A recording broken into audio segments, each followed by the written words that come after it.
Shalom Bapak Ibu yang terkasih, apa kabar? Haleluya. Ayam yang paling enak ada di TLW. Ayam bless. Ya, haleluya, luar biasa ya. Saya melihat wajah-wajah yang luar biasa di hari ini ya. Jauh lebih luar biasa dari minggu-minggu sebelumnya. Amin. Amin. Boleh lihat kiri, kanan, bilang kau diberkati, kita semua diberkati. Amin.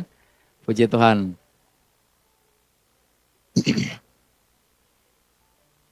Ya, bersinar, wajahnya bercahaya. Haleluya. Dan saya bersuka cita, saya bersyukur saya bisa ada di tempat ini bersama-sama dengan Bapak Ibu Saudara sekalian. Amin.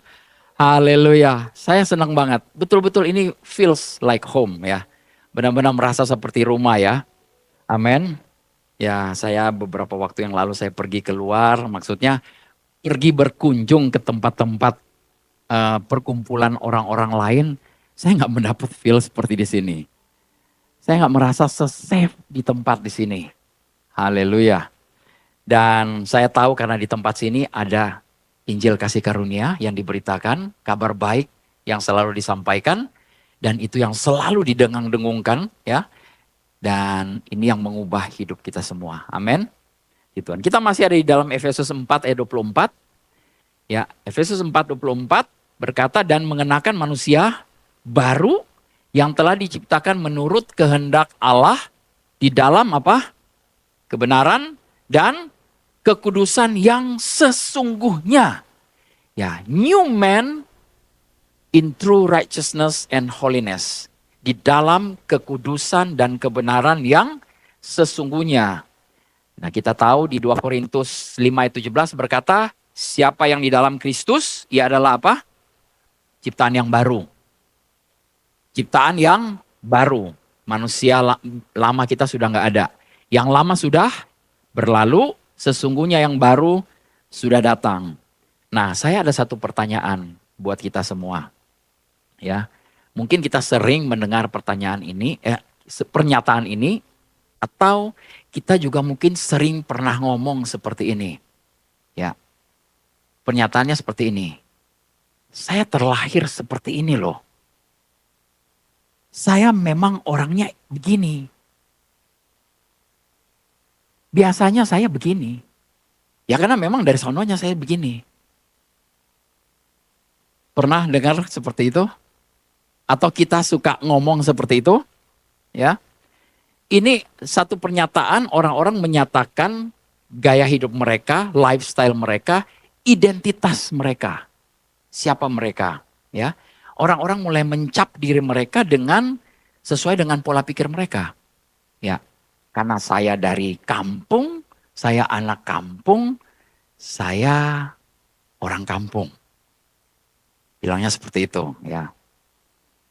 Karena saya begini dan begitu, jadinya saya begini dan begitu. Haleluya. Nah, sebenarnya ini adalah filsafat dunia ya. Dan apa yang kita bisa ambil, kita bisa tarik kebenaran dari filsafat ini. Ya, kebenarannya apa? Karena manusia semua dilahirkan ke dunia ini secara roh terpisah dari Allah. Betul? Amen. Ya. Semua yang dilahirkan sebenarnya adalah terpisah dari Allah. Nah, karena kita terpisah dari Allah, kita tidak mengenal pencipta kita tidak mengenal tujuan kita ada dalam dunia ini, kita tidak tahu siapa diri kita sebenarnya, dan kita tidak tahu kita warga negara mana. Haleluya. Kita tahu di sini bahwa kita adalah warga negara Indonesia. Ya. Di belakang ada teman saya, Mr. Bule, warga negara sono. Ya, warga negara tetangga. Ya. Tapi ya terlepas dari semuanya itu kita tahu bahwa kalau manusia terlepas dari Tuhan, artinya mereka tidak memiliki identitas sejati. Ya. Jadi kalau kita terlepas, Bapak Ibu tidak tahu siapa kita, ya kita begitu lahir dalam dunia, kita cuma tahu bahwa saya lahir di keluarga ini. Dan mungkin ada yang bertanya, kenapa saya nggak lahir di keluarga sana ya? Kenapa saya nggak lahir di keluarga situ? Ya. Ada pepatah mengatakan kalau kita terlahirnya seperti itu di satu keluarga, kita menjadi seperti itu, ya, ya itu bukan pilihan kita. Tetapi sepanjang kehidupan kita ini ada begitu banyak pilihan, Bapak Ibu. Amin. Ya, kita mau terlahir di keluarga kaya, keluarga miskin, kita bisa berakhir juga kaya dan miskin. Amin. Seorang yang terlahir kaya belum tentu bisa berakhir dengan kekayaan. Ya, semua ada pilihan dalam kehidupan kita ini. Jadi kita datang ke dunia ini kita tidak tahu siapa kita, jadi orang-orang berusaha menciptakan identitas mereka, bahkan identitas diciptakan untuk mereka. Ya, ada orang-orang berusaha menciptakan identitas diri mereka, atau ada identitas-identitas tertentu yang mereka ambil. Karena mereka takut, karena bergaul dengan orang-orang tertentu, jadi mereka harus sama. Ya, saya suka sekali guru saya Andrew Womack selalu bilang like attracts like. Ya, sesama itu akan menarik yang sama gitu loh. Bapak Ibu, ini katanya kita seperti tawon bee yang ada antenanya, dan antena kita ini dia goyang. Kalau misalnya sesama orang-orang yang sama, kita akan mendekat. Jadi satu, jadi sekumpulan. Ya. Puji Tuhan, di sini kita adalah satu kelompok orang-orang yang percaya Injil kasih karunia, kabar baik. Amin. Haleluya. Ya. Jadi diciptakan manusia itu identitasnya diciptakan oleh pengalaman mereka, lingkungan mereka. Bahkan sekarang ini dia yang sangat menyedihkan media sosial. Banyak sekali media sosial bikin identitas-identitas. Di luar sana pemimpin-pemimpin kita ya ada yang dipojokkan dengan media sosial, dibuat sedemikian rupa, dikasih identitas seperti itu. Dan sayang sekali kalau orang-orang percaya, jadilah dia seperti itu. Kasihan banget ya. Jadi media sosial berperan besar dalam menentukan identitas dan pengalaman hidup kita. Nah, memang sebenarnya kita lahirnya seperti itu. Betul ya? Kita lahirnya dalam tanda petik seperti itu. Tapi kita semua ini mendambakan identitas sejati, amin. Dan identitas sejati kita hanya bisa kita temukan di dalam siapa? Yesus. Amin. Identitas kita hanyalah bisa ditemukan di dalam Yesus. Nah, karena dalam rangka dunia ini telah jatuh ke dalam dosa, orang banyak mengadopsi identitas yang dari dunia ini untuk memuaskan kebutuhan mereka dan penerimaan mereka untuk tujuan hanya dalam tingkat duniawi. Nah, Paulus menggambarkan hal ini dengan tepat di dalam Efesus 4 ayat 17 sampai 19. Coba kita baca di sini ya. Efesus 4 ayat 17 sampai 19. Sebab itu kukatakan dan kutegaskan ini kepadamu di dalam Tuhan, jangan hidup lagi sama seperti orang-orang yang tidak mengenal Allah. Dengan pikirannya yang sia-sia dan pengertiannya yang gelap. Jauh dari hidup persekutuan dengan Allah karena kebodohan yang ada di dalam mereka dan karena kedegilan hati mereka. Perasaan mereka tumpul sehingga mereka menyerahkan diri kepada hawa nafsu dan mengerjakan dengan serakah segala macam kecemaran.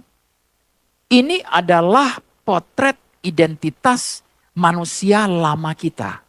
Amin. Ya. Dan Paulus katakan begini, orang-orang yang tidak mengenal Allah. Siapa orang-orang yang tidak mengenal Allah? Ini dirujuk kepada seluruh umat manusia. Kepada siapa saja. Kita tadinya dulu tidak mengenal Allah, bukan? Amin. Tapi puji Tuhan sekarang Bapak Ibu sudah mengenal Allah. Amin. Sedikit sekali yang kenal Allah ya. Apa sebagian cuma tahu Allah, nggak kenal? Saya percaya di tempat sini semua mengenal Allah. Amin. Punya pengenalan Allah yang dalam ya. Nah jadi masalahnya berawal dari orang-orang itu buta, orang-orang itu punya pikiran yang gelap. Ya, Hasilnya apa? Hasilnya mereka menyerahkan kepada hawa nafsu. Di sini dikatakan bahwa karena mereka itu tidak mengenal Allah, pikiran mereka dibutakan, mereka itu bodoh, mereka degil. Degil hati itu apa? Hatinya keras ya. Perasaan mereka telah tumpul. Alkitab bahasa Inggris bagus banget mengatakan di sini, saya buka ya di sini, di dalam Efesus 4 ayat 17-19.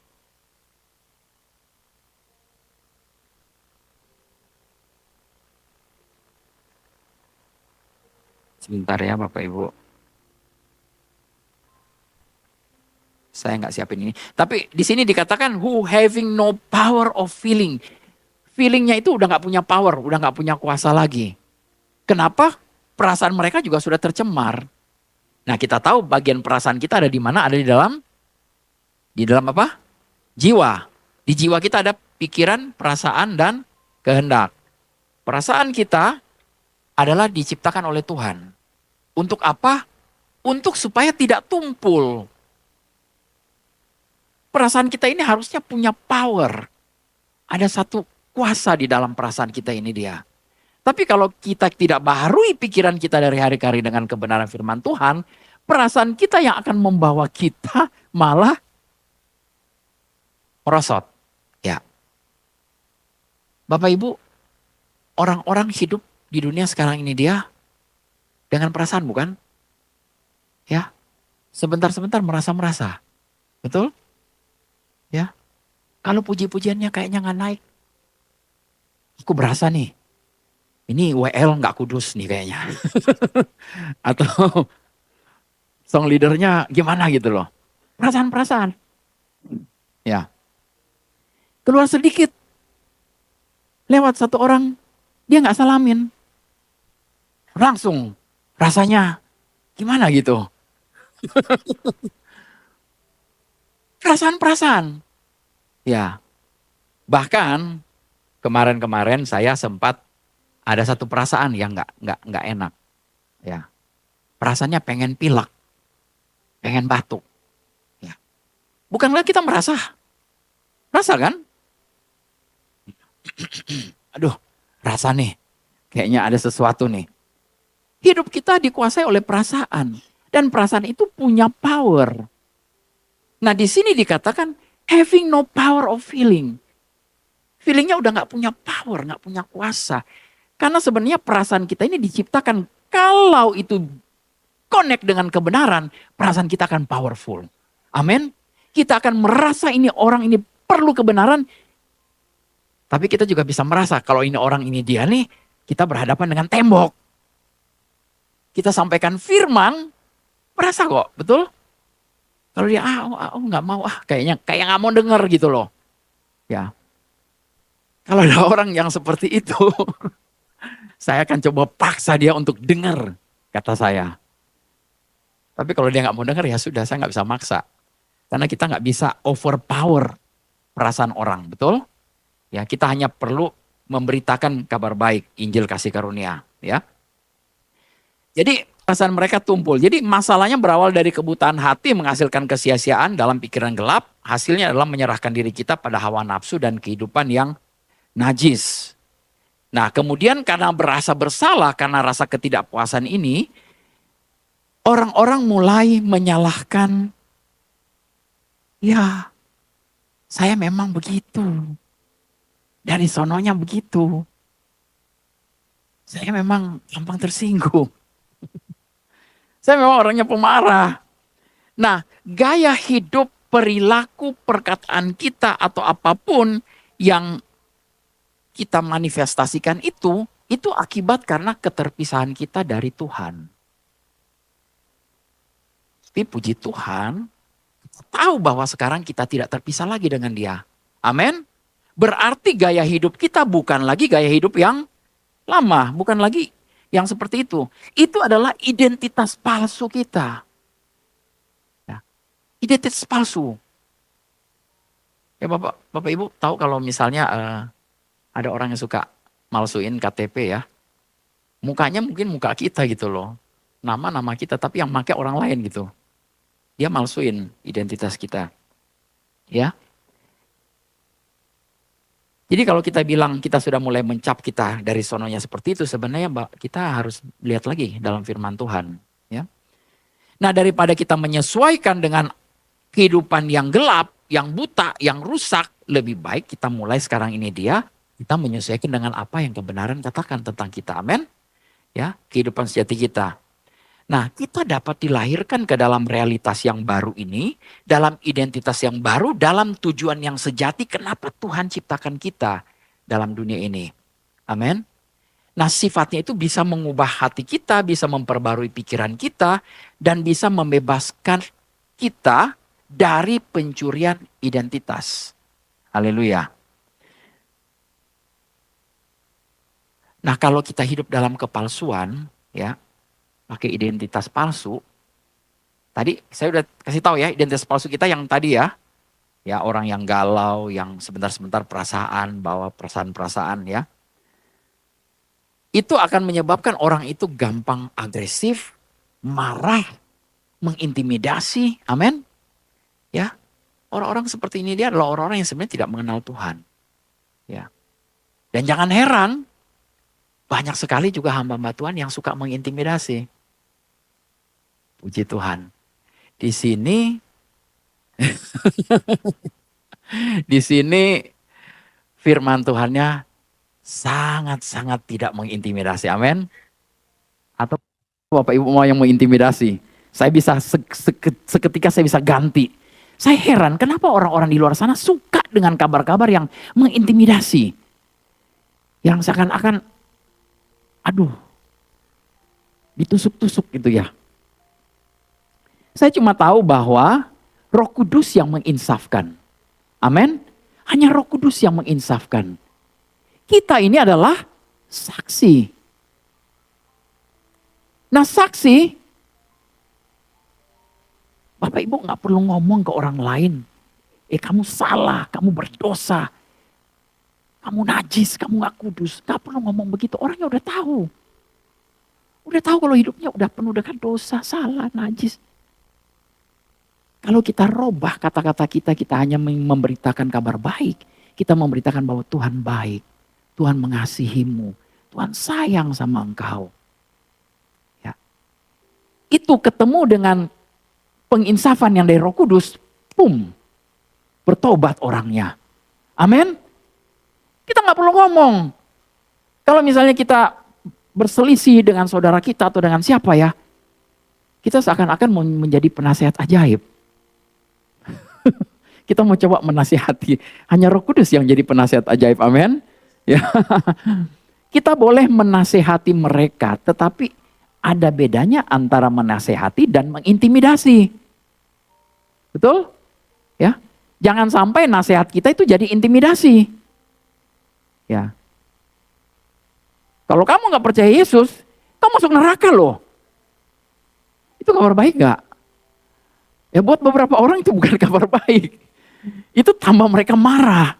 Tambah mereka bilang, enggak. Ada saatnya kita bisa ngomong seperti itu. Ketika hati mereka sudah siap. Amin. Tetapi kita tidak bisa sembarang langsung ngomong. Kamu harus bertobat. Kalau enggak kamu masuk neraka. Siapa kamu?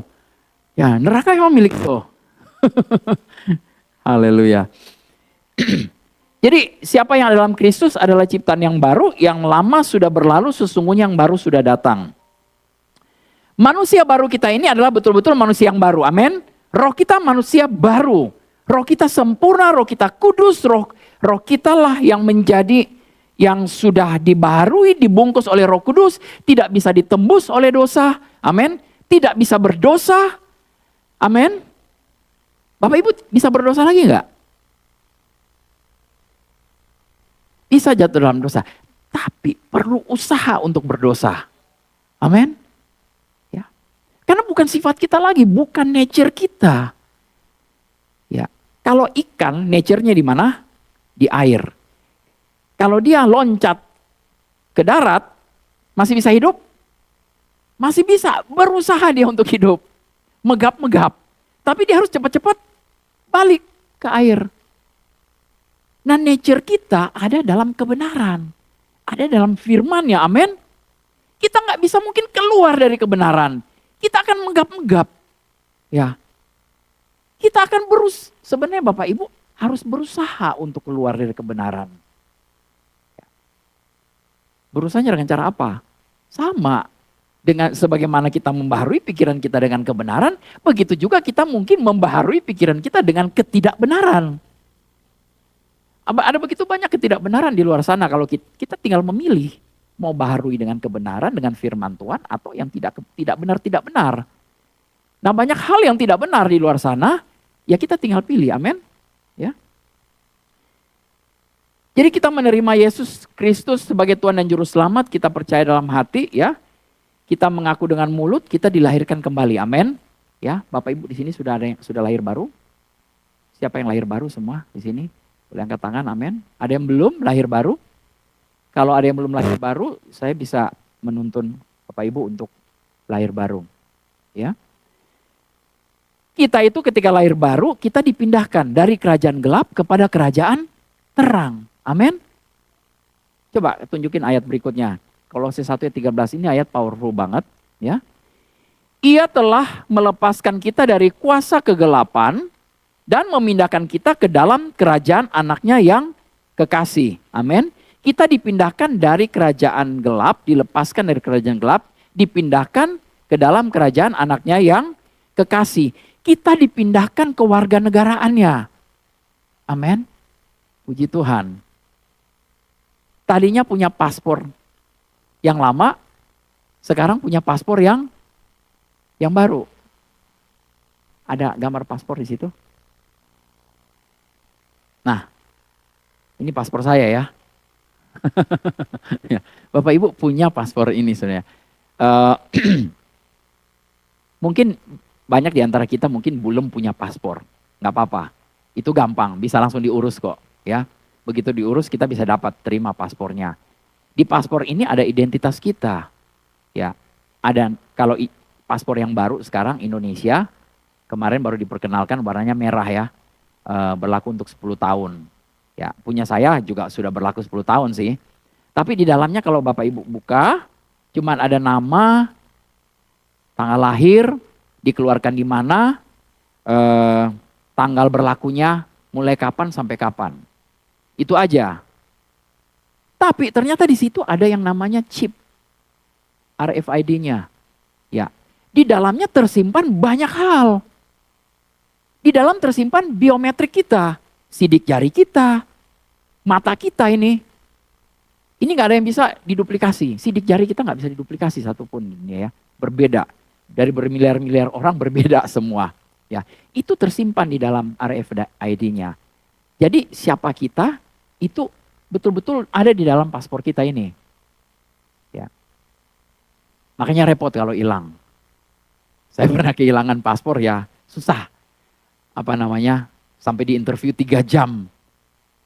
Disangkanya saya ini dia sengaja menghilangkan atau sengaja. Orang kan bisa pakai ya paspor kita untuk hal-hal yang nggak benar ya. Nah, puji Tuhan kita punya paspor yang luar biasa. Apa itu? Alkitab. Di dalamnya masuk semua identitas kita. Amin. Di dalam semua itu tertulis siapa kita. Ya. Contohnya ayat ini ya, tadi ya, Kolose 1 ayat 13.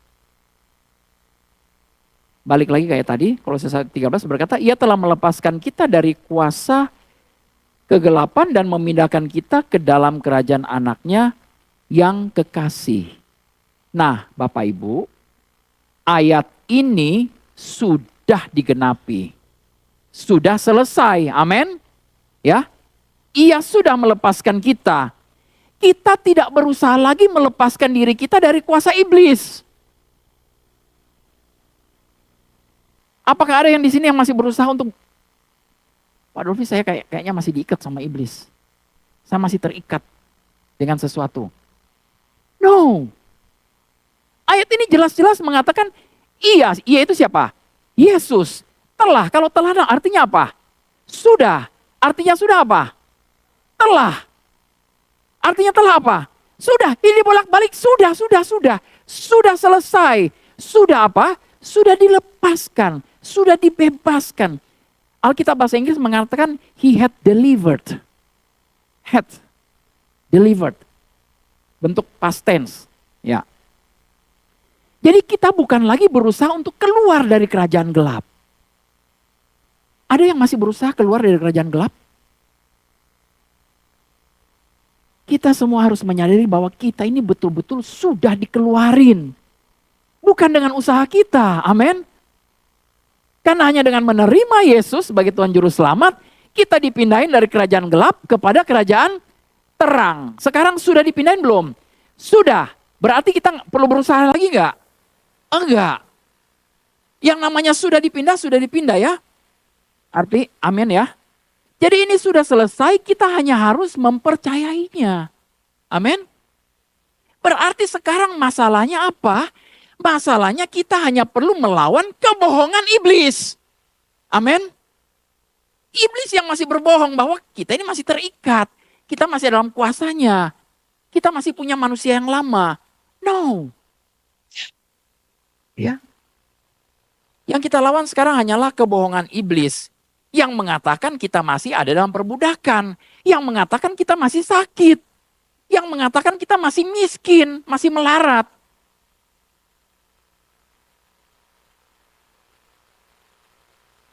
Diam sekali. Haleluya. Puji Tuhan, lagi merenung. Wah, rohani, puji Tuhan. Terima kasih Tuhan. Semua orang-orang lagi merenungkan.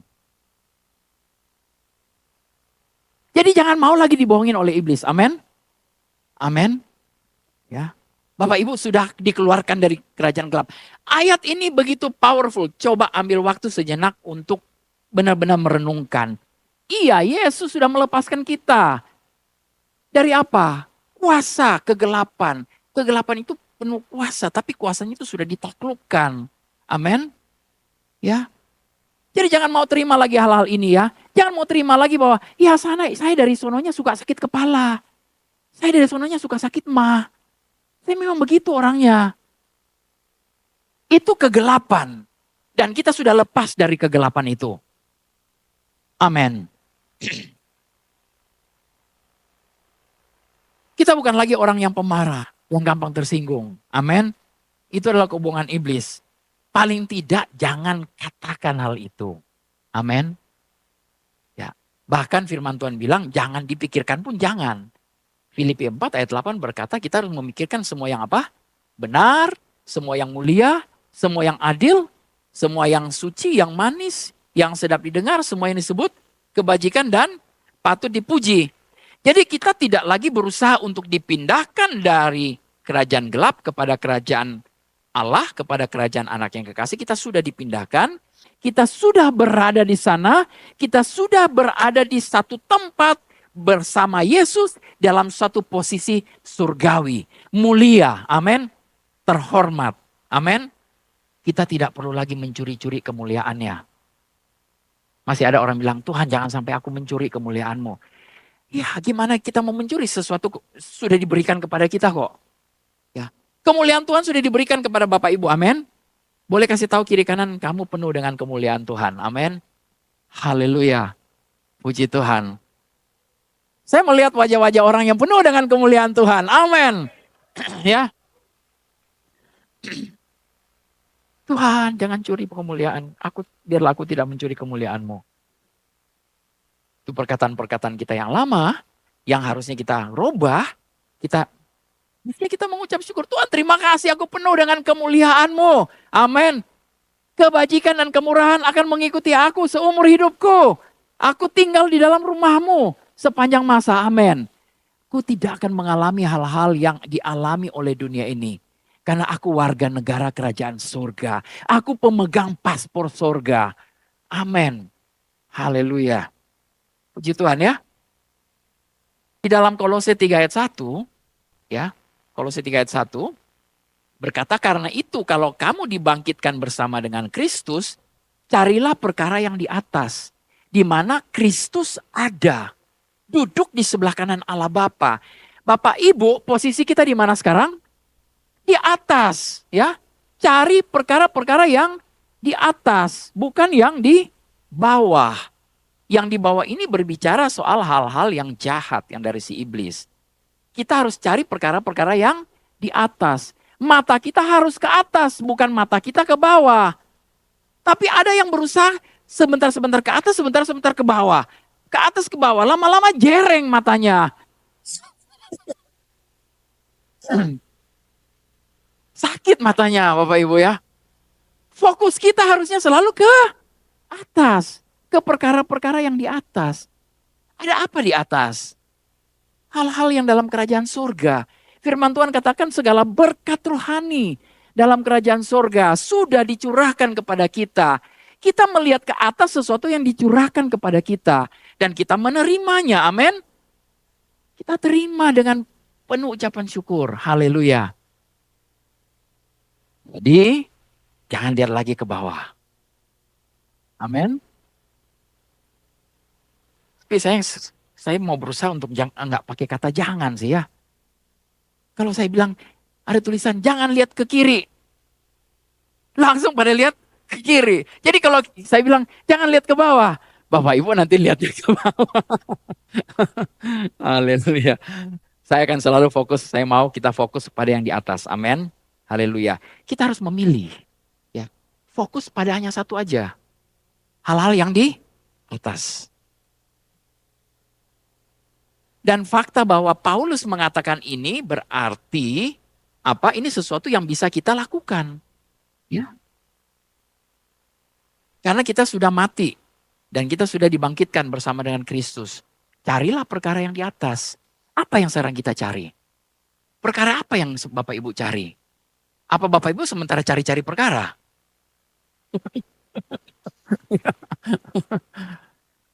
Ya, sementara cari kasus. Ya. Cari perkara yang di atas, di mana Kristus ada. Ya. Yang di atas ada apa? Ada segala buah roh yang kemarin kita sudah ngomong ya. Ada kasih, ada sukacita, ada damai sejahtera. Ya. Ada segala hal, ada kebenaran di dalam hal di atas. Ya. Amin. Ya. Jadi sesuatu yang Paulus katakan di sini, itu adalah sesuatu yang bisa achieve, yang bisa kita lakukan. Itu hanyalah satu pilihan. Kita mau memilih kita untuk mau pilih melihat ke atas, atau kita mau melihat ke bawah. Kita mau melihat perkara-perkara yang di atas, atau kita mau lihat perkara-perkara yang ada di dunia ini. Ya, apa yang ada dalam dunia ini? Ada banyak. Sakit penyakit, ya, penderitaan, duka cita, kemiskinan, kebodohan, banyak hal. Tapi ingat firman Tuhan bilang kita adalah warga negara kerajaan surga ya. Kita hanya kita punya kewarganegaraan surga ya. Jadi selalu kita memikirkan hal-hal yang di atas, hal-hal yang di surga. Tapi pertanyaannya begini, Pak Dolfi, tapi kan saya tinggal dalam dunia ini. Memang betul kita tinggal dalam dunia ini, tapi hanya sementara. Amin. Nah kalau hidup kita sementara ini dia terus dibohongin terus menerus sama si iblis. Mau Bapak Ibu? Ya nggak mau. Amin. Kita jangan mau lagi dibohongin oleh si jahat. Ya. Hidup kita hanya sementara, kita jangan mau lagi dibohongin. Ya, kalau kita berfokus pada siapa kita di dalam Kristus, apa yang sudah Dia berikan kepada kita, Bapak Ibu tahu kekudusan itu akan mengikuti. Amin. Ya, bukan kita yang berusaha untuk hidup kudus. Ya, ada satu pernyataan yang sering sekali di gereja, sering kali kasih tahu bahwa kita ini harus hidup bagi Tuhan. Ini sesuatu yang sebenarnya bukan kebenaran. Ya, kita harus hidup bagi Tuhan. Capek Bapak Ibu. Berusaha hidup untuk Tuhan itu capek. Tapi biarlah hidup Tuhan itu yang hidup di dalam kita melalui kita. Amin. Itu sesuatu yang tidak capek. Ya. Itu sesuatu yang sangat melegakan. Biarlah kehidupan Kristus yang hidup di dalam kita. Galatia 2 ayat 20 berkata apa? Sebab hidup kita ini bukan lagi kita lagi yang hidup, tetapi siapa? Kristus yang hidup di dalam kita. Dan hidup yang sekarang kita pakai adalah hidup pakai imannya anak Allah. Amin. Ya. Kalau Bapak Ibu berusaha untuk hidup kudus, berusaha, yang ada capek. Dan suatu saat Bapak Ibu akan frustrasi. Dan Bapak Ibu akan bilang, aduh aku benci. Lihat Alkitab, aku benci karena ini. Karena apa? Terpaksa. Ya, hidup kita dipaksa. Seakan-akan kita harus hidup untuk Tuhan. Padahal Tuhan bilang, aku loh yang hidup untuk kamu. Kalau kamu mau terima kehidupanku, kamu akan hidup dalam segala kelimpahan, dalam segala kelegaan, rest, beristirahat di dalam Dia. Amin. Ini kabar baik ya. Bapak Ibu merdeka. Haleluya, amin ya. Senang dapat kabar seperti ini. Ya. Kalau saya bilang, kamu harus baca Alkitab loh. Baca 1 pasal, baca 5 pasal loh satu hari. Ya. Kalau ada tuntutan seperti itu rasanya apa? Aduh.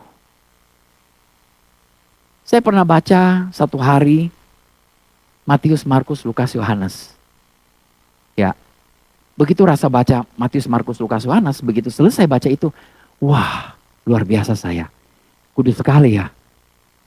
Tiba-tiba ada pikiran begini. Kamu belum baca Kisah Rasul. Belum baca yang selanjutnya. Belum cukup. Oh iya Tuhan. Belum cukup saya baca ya.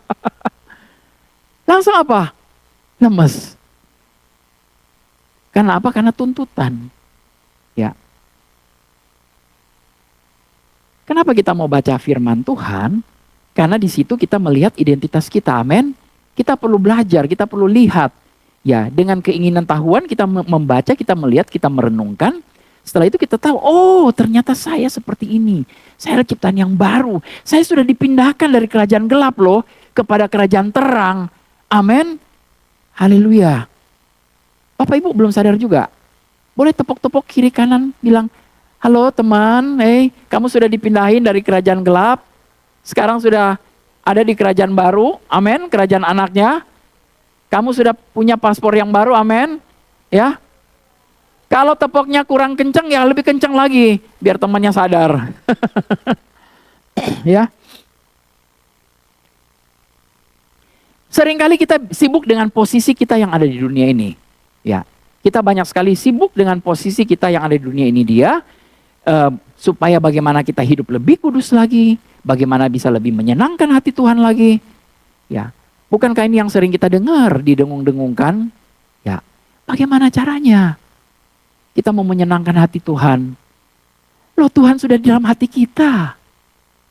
Amin. Bagaimana caranya Bapak Ibu menyenangkan hati Tuhan? Tuhan saja sudah di dalam hati kita. Hati kita sudah diambil oleh Tuhan. Amin. So sweet. Ya, kita tidak perlu menyenangkan hati Tuhan. Hati kita dan hati Tuhan sudah terpaut Bapak Ibu. Amin. So sweet. Senang banget ya. Aduh, saya merasa bahwa waduh. Di perjanjian lama ada Daud dan Yonatan. Dan mereka bilang hati Yonatan dan Daud itu berpadu. Ya, bersatu. Ya, mereka saling mengasihi. Kasihnya begitu dalam. Ya. Sayang sekali Yonatan memilih lain. Seharusnya kalau Yonatan tetap memilih bersama dengan Daud, dia akan hidup terus ya. Bahkan mungkin dia, mungkin ada satu wilayah yang Daud akan kasih dia sebagai raja. Ya. Kita nggak pernah tahu. Jadi hati kita terpaut dengan Tuhan. Amin. Kita tidak perlu lagi berusaha. Bapak Ibu, yang namanya kata usaha, kalau itu dari kita, dari pikiran yang lama kita, itu akan sangat-sangat bikin frustrasi. Ya. Bagaimana caranya kita bisa hidup kudus? Berusaha untuk hidup kudus. Begitu Bapak Ibu keluar, Bapak Ibu mikirnya begini, Pak Dovi gak tahu ngomong apa dari tadi, udah gak kudus. Ya. Ya. Kita ini sudah kudus, amin. Bukan karena perbuatan kita. Kita dikuduskan oleh Yesus Kristus, amin. Dikuduskan karena darah Yesus. Tadi kita sudah menikmati tubuh dan darahnya. Kita untuk mengingat lagi bahwa kita ini sudah disucikan, sudah dikuduskan, sudah ditebus. Amin. Ya, ini jati diri kita yang baru ya. Jadi ya nggak ada yang lebih membuat kita frustrasi daripada kita mencoba hidup untuk Tuhan, berusaha hidup kudus bagi Tuhan. Ya, Kita hanya perlu membiarkan kebenaran itu memenuhi kita. Biarlah kita dipenuhi dengan segala kepenuhan Kristus. Dan biarlah Kristus yang hidup melalui kita. Amin. Ini hidup yang sangat melegakan, sangat enak dan sangat mudah sebenarnya. Ya, kita hanya perlu mempercayainya. Ya, jadi kedudukan kita dibangkitkan bersama dengan Kristus, maka segala sesuatu termasuk setan ada di bawah kuasa kita, di bawah kaki kita. Amin. Ya, Bapak Ibu sadar bahwa iblis itu di bawah kaki kita? Ya, jangan sadar bahwa iblis. Ada teman saya bilang begini, Pak Dolfi, kayaknya masing-masing orang punya satu iblis ya. Saya langsung geleng-geleng kepala. Saya bilang, nggak ada dalam Alkitab bayi iblis. Nggak ada dalam Alkitab berkata bahwa iblis memperanakan iblis. Nggak ada, jumlahnya tetap si iblis itu. Jumlah manusia bertambah. Ya, kalau jumlah iblis bertambah berarti juga mungkin aja ada satu orang satu iblis. Ya, enggak. Jumlahnya nggak tetap. Dia cuma datang bisikin sesuatu, itu pun kalau kita mau telinga kita harus kita kebawahin. Paham nggak? Ya, kalau kita mau ke bawah, denger yang dari bawah-bawah ini, ya, kita akan bisa dengar kebohongannya. Ya, tapi buat apa? Ngapain kita dengar yang dari bawah? Ya. Haleluya ya. Jadi kedudukan kita sudah bersama dengan Kristus. Kita bisa menjalankan otoritas. Ya. Dan saya tidak perlu ngomong keras-keras di sini. Saya tidak perlu teriak-teriakin kepada Bapak Ibu. Amin. Amin. Atau saya harus perlu ngomong yang kenceng nih, teriak dari mimbar untuk menyadarkan Bapak Ibu bahwa kita punya otoritas. Haleluya, atas segala kuasa si jahat, kuasa si iblis ya. Jadi tidak ada yang namanya iblis, satu orang satu iblis. Ya, itu bukan kebenaran. Dia hanya perlu membisikkan sesuatu dan terus dia pergi holiday. Ya, kitanya yang kena tipu. Jangan mau. Firman Tuhan berkata, tunduk pada Allah, lawanlah iblis. Lawannya dengan apa? Firman, dengan kebenaran. Ya, kalau dia bilang, kamu masih merasakan sakitnya, tuh masih ada di tenggorokan. Masih ada nggak? No. Ada dulu iklan permen tuh, yang apa namanya? Teman saya jadi bintang iklannya. Dia makan permen terus dia bilang, enak gila. Pernah dengar iklan itu? Ya, jadi kalau misalnya Bapak Ibu sudah mulai, ya, bilur-bilur Yesus sudah menyembuhkan aku. Enak gila, benar-benar enak. Ya, amin, amin. Ya, tidak ada lagi tenggorokan yang, ya. Kenapa semua jadi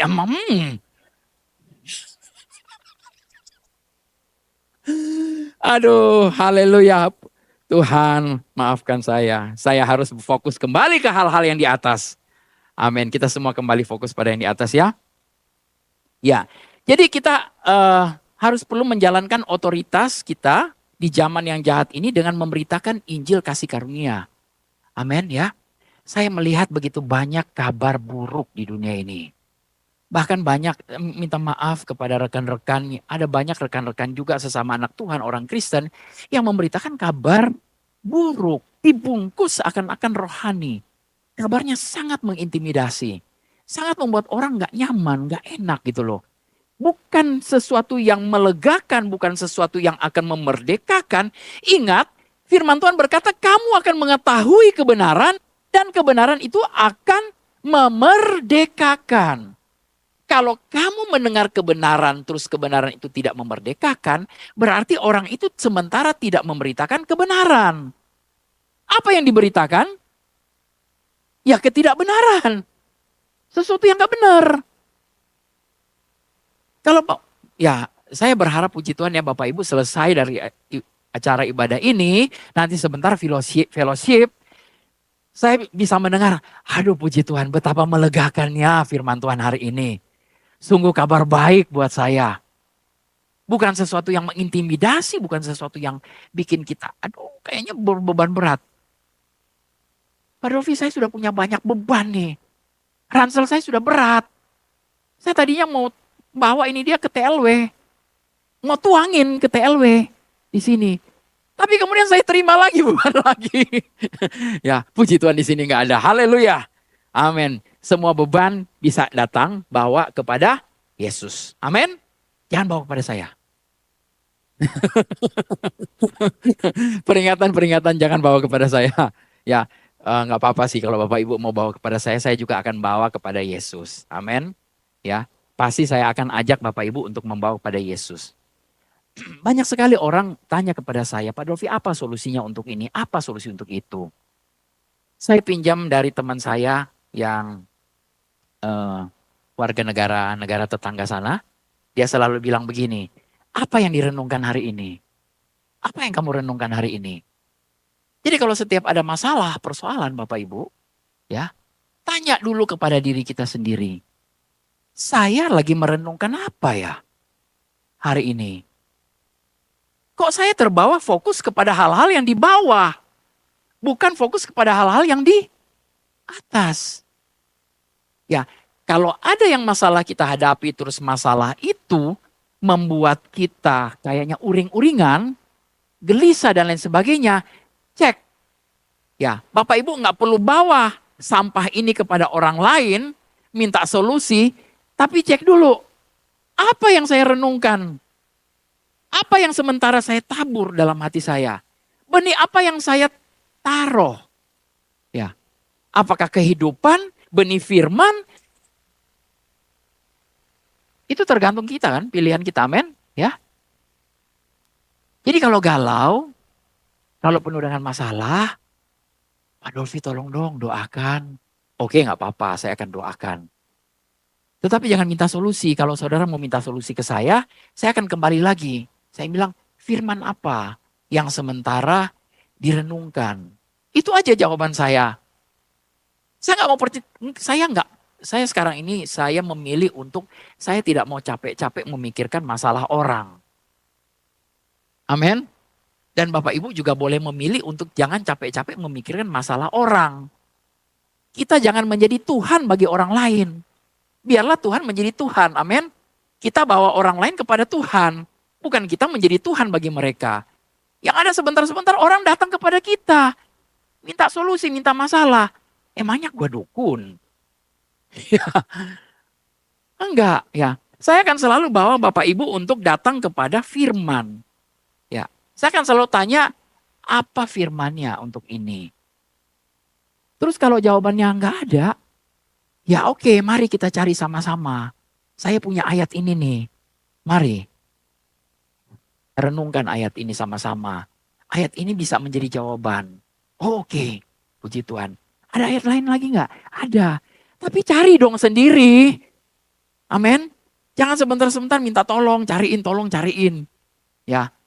Kita semua bisa cari kan? Amin. Ya. Bapak Ibu punya firman, amin. Ya, ada banyak sekali benih. Ada identitas yang luar biasa di dalam paspor kita, di dalam Alkitab kita, amin. Ya. Kita punya divisi konseling di TLW. Belum berfungsi sepenuhnya. Tetapi ke depan saya mau ini berfungsi. Depan. Ya. Tetapi divisi konseling kita ini hanya berpatokan satu. Bawa orang kepada firman lagi. Ya. Bukan untuk kemudian, oh iya ya masalahmu. Aduh. Ya. Ya. Jeng. Mas, ya masalahmu ya. Begitu. Banyak berdoa ya. Banyak puasa ya. Doa dan puasa ya. Sampai jungkir balik pun doa puasa nggak akan selesai masalahnya. Amin. Kita harus bawa orang pada firman. Ya. Kembali lagi apa yang firman Tuhan katakan dalam hal ini. Ya. Dalam setiap masalah. Sakit. Ada banyak firman Tuhan. Berkekurangan. Nggak punya uang. Ada banyak firman Tuhan tentang prosperity. Ya, ke depan-depan saya pengen bicara banyak hal tentang uang. Ya, karena begitu banyak juga hal yang di dalam firman Tuhan berbicara soal uang. Amin. Ya.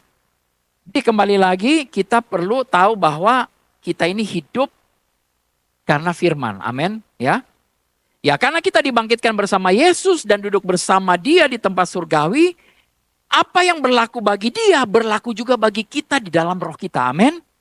Dan di dalam Yohanes 14 ayat 12 berkata begini.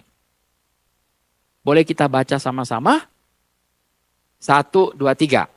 Aku berkata kepadamu, sesungguhnya kepadaku ia akan melakukan juga perkara-perkara yang aku lakukan. Bahkan pekerjaan-pekerjaan yang lebih besar daripada itu. Sebab aku pergi kepada Bapa. Amin. Ya. Boleh ganti yang ia yang kecil itu dengan nama kita masing-masing. Ya. 1, 2, 3. Aku berkata kepadamu, sesungguhnya barang siapa percaya kepadaku, Dolphy akan melakukan juga pekerjaan-pekerjaan yang aku lakukan. Bahkan pekerjaan-pekerjaan yang lebih besar daripada itu. Sebab aku pergi kepada Bapa. Amin. Rasanya belum nyes ya. Ngomongnya masih, ya sesungguhnya barang siapa percaya padaku. Ya Dolphy akan melakukan juga pekerjaan-pekerjaan yang aku lakukan. Ya mungkin ya. Ya kali. Ya masa bodoh deh. Coba baca sekali lagi ya. Oke. Perhatikan hal-hal yang di atas. Ini salah satunya. Hal-hal yang di atas. Amin. Kita baca dengan sepenuh hati, dengan sepenuh perhatian. Kita perkatakan, aku berkata kepadamu seakan-akan kita dengar Yesus berkata kepada kita. Amin. Ya, sesungguhnya barang siapa percaya kepadaku, percaya pada Yesus, dan sebut namamu dengan yakin, dengan percaya, dengan sungguh-sungguh, ya, sampai saudara betul-betul merasa bahwa Yesus ngomong sendiri itu namaku. Oke, boleh coba sekali lagi ya. 1, 2, 3. Aku berkata kepadamu, sesungguhnya barang siapa percaya kepadaku, Dolphy akan melakukan juga pekerjaan-pekerjaan yang aku lakukan. Bahkan pekerjaan-pekerjaan yang lebih besar daripada itu. Sebab aku pergi kepada Bapa. Amin. Yes. Dolphy akan melakukan pekerjaan-pekerjaan yang Yesus lakukan. Amin. Ya, Pak Sugi akan melakukan pekerjaan-pekerjaan yang Yesus lakukan. Imam akan melakukan sama pekerjaan-pekerjaan yang Yesus lakukan. Kita nggak perlu cari dulu pekerjaan-pekerjaan yang lebih besar. Yang Yesus lakukan aja dulu. Tapi Pak Dolphy kan saya lagi sakit. Masa saya harus doakan orang sakit? Justru pada saat kamu sakit, ya doakan aja orang yang sakit. Amin. Percaya. Kalau saudara membatasi bahwa saya masih sakit kayaknya nih, apakah saya boleh mendoakan orang sakit? Perintahnya adalah ya dan amin. Perintahnya apa? Kamu bisa melakukan pekerjaan-pekerjaan yang Yesus lakukan. Ya, jangan mau terintimidasi. Ya, kalau dia menyembuhkan orang sakit, kita juga bisa menyembuhkan orang sakit. Kalau dia bisa membangkitkan orang mati, kita juga bisa membangkitkan orang mati. Amin. Mana buktinya? Ya saya kan lagi belajar. Kita semua lagi belajar, amin. Gak apa-apa. Orang akan bilang mana buktinya, gak apa-apa. Tapi kalau kita gak pernah mau praktek, ya gak akan pernah ada bukti. Ya. Sayang sekali kadang-kadang perkumpulan orang Kristen, ya tidak termanifestasi hal seperti ini. Malah membuat kita jadi takut. Melakukan perkara-perkara yang Yesus lakukan. Saudara pernah datang ke satu perkumpulan orang-orang Kristen, ya orang-orang Kristen loh, ini ya. Terus ada orang yang sakit stroke masuk, datang, lagi dipapah, sakit stroke.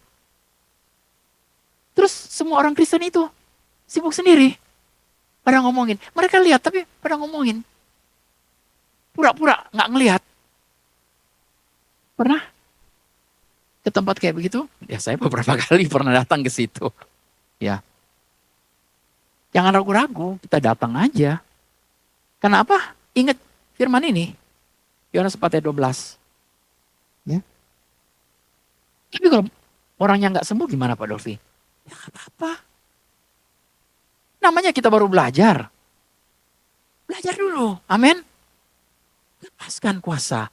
Kita harus percaya dulu apa yang ada pada kita baru kita bisa lepaskan. Kalau itu aja kita nggak percaya bagaimana kita bisa melihat. Amin. Kalau kita sudah melihat dulu baru kita percaya ya terbalik. Banyak sekali orang Kristen itu percaya, melihat dulu baru percaya. Haleluya. Kita jangan mau jadi orang Kristen seperti itu. Amin. Ya, kita harus percaya dulu baru kita bisa akan melihat. Ya, kalau dalam satu perkumpulan apalagi di sini di TLW ya, kalau ada orang yang sakit yang datangnya apa, ayo cepat-cepat. Ya, mulai praktek. Doakan. Ya. Tapi jangan dipaksa. Ya. Ayo kamu sakit apa? Ngomong dong.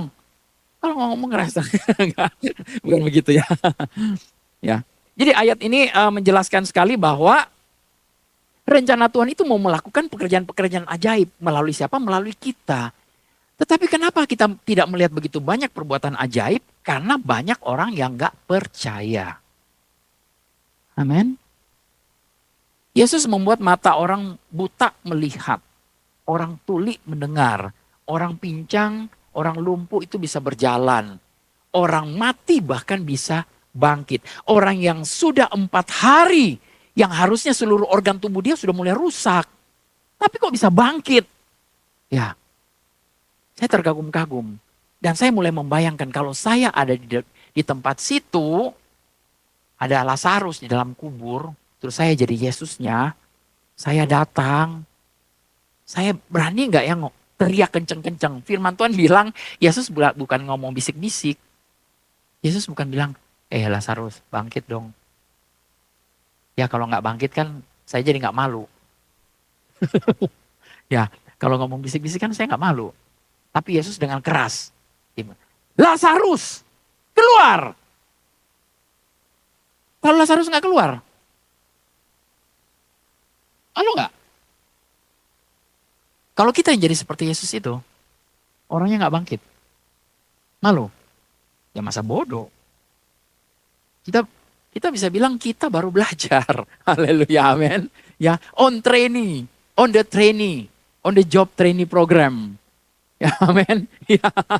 Bapak Ibu kita semua ini on the job trainee program. Haleluya, makanya ada di TLW sini. Amin. Ya, kita magang, betul. Jadi ini menjelaskan sekali bahwa Yesus mau ada satu mujizat yang terjadi melalui kita ya. Melalui orang-orang percaya kita bisa menyembuhkan. Nah jadi gimana ya kita perlu belajar. Nah puji Tuhan tadi dikatakan kita dipindahkan ke dalam kerajaan anaknya. Tetapi di dalam 2 Petrus ayat 11 berkata begini. Ini ada hal yang luar biasa sekali. 2 Petrus 1 ayat 11. Dengan demikian kepada kamu akan dikaruniakan hak setengah untuk memasuki kerajaan kekal. Yaitu kerajaan Tuhan dan Juru Selamat kita Yesus Kristus. Amin. Oh, puji Tuhan, haleluya. Bapak Ibu belum ngantuk. Hak apa? Hak penuh. Boleh bilang hak penuh. Hak penuh. Ya, kita memperoleh hak penuh untuk memasuki kerajaan kekal. Yaitu kerajaan Tuhan dan Juru Selamat kita, Yesus Kristus. Ya, warga negara kerajaan sorga. Saudara tahu kita ini dilepaskan dari perbudakan. Kita masuk dalam satu negara yang luar biasa. Saya ingat dulu Amerika itu mereka kalau kita baca sejarah Amerika, mereka ada dalam perbudakan. Ya ada orang-orang Afrika yang jadi budak. Dan budak itu betul-betul dibudakin ya. Benar-benar secara disiksa, dipukul, pokoknya dibikin bekerja pagi siang malam, nggak digaji dan lain sebagainya. Ya singkat cerita kemudian ada seorang presiden namanya Abraham Lincoln. Dia presiden ke-16 dari Amerika. Dialah yang mencetuskan deklarasi untuk pembebasan perbudakan. Ini luar biasa sekali. Ada beberapa literatur yang mengatakan karena Abraham Lincoln ini adalah keturunan dari salah satu neneknya itu berkulit hitam. Saya nggak tahu lah ya. Tetapi dia berkulit putih. Dan Amerika waktu itu terbagi 2. Ya, Amerika Selatan, Amerika Utara. Amerika Selatan adalah bagian yang menerima perbudakan. Amerika Utara yang bebas dari perbudakan. Ya, Bapak Ibu tahu apa yang terjadi? Tahun 1834, saya lupa tahunnya berapa. Setelah dideklarasikan, 2 tahun kemudian baru para budak ini sadar, tahu bahwa ternyata mereka sudah merdeka. Sangat disayangkan. 2 tahun habis waktunya. Nah kita anak-anak Tuhan yang sudah merdeka, amin. Ya, kita jangan lagi bertahun-tahun baru sadar bahwa kita ini sudah lepas, sudah merdeka. Ya, saudara nggak ada benefitnya hidup di dalam kegelapan. Nggak ada benefitnya sama sekali hidup dalam sakit penyakit, dalam kekurangan. Nggak ada benefit. Jadi kita pilih hidup di dalam kerajaan terang yang memiliki begitu banyak benefit. Amin. Ya. Satu ayat terakhir, ya saya sudah dikode dari belakang. Saya gak kepengen berhenti bicara loh Bapak Ibu. Gimana ya caranya memberhentikan saya ini? Karena kalau sudah ngomong kebenaran saya pengen terus menerus. Ya, saudara tahu kenapa? Karena ini memberitakan kepada saya juga siapa saya dalam Kristus ya. Saya ingin Bapak Ibu mendapatkan kabar baik. Begitu banyak kabar baik. Saya pengen mengcounter begitu banyak kabar buruk di luar sana. Satu ayat terakhir Amsal 23 ayat 7 berkata bahwa ya, karena seperti orang yang membuat perhitungan dalam hatinya, demikianlah ia. As you think in your heart, so are you. Jadi kalau Bapak Ibu berpikir bahwa saya memang dari sononya begitu, saya memang begini orangnya, saya suka tersinggung, saya pemarah, saya dan lain sebagainya, Bapak Ibu tertipu. Ya, saya mau katakan sekarang hari ini dia, jangan mau lagi ditipu. Amin. Jangan mau lagi ditipu. Ya, boleh tepuk kiri kanan bilang, jangan mau lagi ditipu. Ya, terima kebenaran. Amin. Haleluya. Sebagai pernyataan terakhir, ya saya mau katakan, satu-satunya hal yang memaksa kita ini untuk hidup sama seperti hidup manusia lama kita, adalah karena kita tidak membaharui pikiran kita dengan kebenaran. Jadi mulai sekarang baharui pikiran kita dengan kebenaran. Ya, terima firman Tuhan. Sehingga ketika kita menghadapi masalah, persoalan dan lain sebagainya, kita tahu ada jawaban. Ya, kita juga bisa menjadi jawaban bagi teman-teman kita yang lain. Amin. Puji Tuhan. Puji Tuhan. Lega sekali rasanya. Amin. Ya, saya nggak perlu teriak-teriak. Saya nggak perlu hantam-hantam Bapak Ibu dengan firman Tuhan juga. Karena firman Tuhan itu pelita bagi kaki kita. Terang bagi jalan kita. Amin. Ya, sangat melegakan. Sampai ada yang rasanya pengen tidur. Puji Tuhan. Tidak. Saking leganya. Ya, puji Tuhan. Haleluya. Kita sudah dipindahkan ke dalam kerajaan terang ya. Tuhan Yesus memberkati.